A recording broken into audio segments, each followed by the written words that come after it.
যেহেতু আমাদের শহর অসহনীয় একটা পর্যায়ে চলে গেছে যানজটের, আমরা এগুলো কোনোভাবে স্পেয়ার করবো না। আমরা ট্রাক মালিক সমিতি আপনাদেরকে অনুরোধ করছি, আপনি যেহেতু বলেছেন আমরা ব্যবসায়ীদের দিকে আমরা কারোর প্রতি রুষ্ট হতে চাই না, কারোর প্রতি নিষ্ঠুর হতে চাই না। আমরা ব্যবসায়ী মালিক সমিতি এবং আপনারা বসে আজকেই সিদ্ধান্ত নেবেন কি পরিমাণে আনসার আপনারা ডিপ্লয় করতে হবে আপনাদের ওখানে, এবং আনসারদের কি কাজ হবে সেটা আমরা আনসার গভর্নমেন্ট মহোদয়কে বলে দিব এবং তারা সেইভাবে কাজ করবে। এবং আজকে আপনারা সিদ্ধান্ত নেবেন এবং আমাদেরকে জানাবেন যে কি পরিমাণে আনসার আপনাদের প্রয়োজন, আজকের মধ্যেই জানাবেন। আর অটো সমিতি যে আসছেন, আপনি 15 দিনের মধ্যে আপনার সমস্ত অটোগুলো কালার করবেন, তারপর আমরা দেখবো আপনার কয়টা বৈধ আর কয়টা অবৈধ।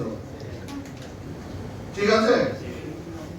আমরা যে সমস্ত রোডগুলোতে, বিশেষ করে সকাল সাহেব একটা খুব ভালো কথা বলেছেন, আমি আপনার যে কাঁচামালের যে আর যেগুলো বাজারগুলো বসে কাঁচামালের সকাল, সেগুলো আমরা একটা নির্দিষ্ট জায়গায় যদি সকালবেলা আমরা সেটা স্থানান্তর করতে পারি সেটি ভালো হবে। আমরা একটা ভালো জায়গা আমরা খুঁজবো, আমি জানি না কোথায় ভালো হবে সেই জায়গা। আমি বিশেষ করে মিরজুমলা বা সাহিত্যখান রোডে যে কাঁচামালগুলো বসে, এখানে আমরা যাতায়াত করতে পারি না, যাতায়াত করতে খুব অসুবিধা হয়। আর এই যে ট্রাকগুলোকে আপনারা অবশ্যই এই দায়িত্ব আপনাকে নিতে হবে যে ট্রাক রাস্তার উপর দাঁড়িয়ে রেখে তারা মালামাল লোড আনলোড করবে। ঠিক আছে? এই দায়িত্ব আপনি নিয়ে গেলেন। আচ্ছা, আমরা জানি আমাদের অনেক সমস্যা আছে, সমস্যা থাকবেই, কিন্তু সমস্যা যদি আমরা সবাই একত্রিত থাকি, আমরা যদি একই ফোর্সে কাজ করি, আমাদের যদি ব্যক্তিগত যে কথাটা চেম্বার করেছে এবং চেম্বার অনেকগুলো প্রস্তাব দিয়েছে, তারা যেভাবে কাজ করেছে আমরা সেই প্রস্তাবগুলো নিয়েই আমরা আমাদের রেজুলেশনটা করব। সেইভাবে আমরা আমাদের নেক্সট কার্যক্রমটা আমরা তখন জানা দেবো, আমরা ফর্মালি সেটা জানা দেবো। তাদের প্রস্তাবগুলো আমরা মেসেজ করছি, খুব ভালো তারা প্রস্তাব দিয়েছে।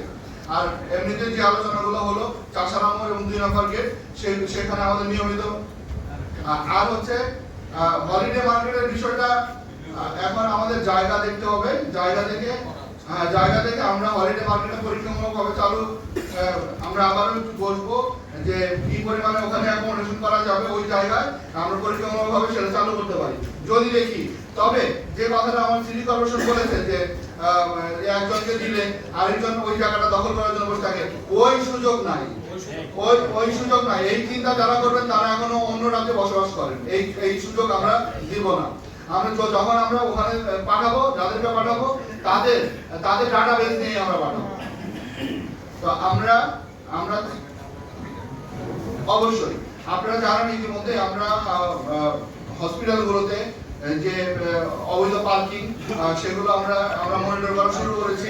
সেখানে দালাল মুক্ত আমরা চেষ্টা করছি, অনেকগুলো দালালকে আমরা অ্যারেস্ট করেছি এবং আগামীতেও এই দালালগুলো যেগুলো আছে, যে এই সমস্ত যারা আছে এই সমস্ত পেশায় যেখানেই করতেছে জনগণের অসুবিধা ঘটে সেগুলোর বিরুদ্ধে আমরা ব্যবস্থা নিব। আমরা দীর্ঘ সময় আমরা আলোচনা করলাম, আজকে আমি মনে করি যে যথেষ্ট ফলপ্রসূ আলোচনা হয়েছে। এসপি মহোদয় অনেক সুন্দরভাবে বলেছেন। আমরা প্রত্যাশা করি যে উনি যেটি বলেছেন, আমরা আমাদের সমস্ত ফোর্স, আমাদের অন্যান্য ডিপার্টমেন্টগুলো আছি, আমরা এগুলো বাস্তবায়ন দেখতে চাই এবং আমরা আগামী দিনে সবাইকে নিয়ে আবারও আমাদের ওই সবাইকে দাওয়াত দিচ্ছি। আগামী শনিবার ইউনিয়ন ক্লিন কার্যক্রমের উদ্বোধন হবে, আমাদের বিভাগীয় কমিশনার থাকবে, আপনারা সবাই আমন্ত্রিত। সকলকে ধন্যবাদ।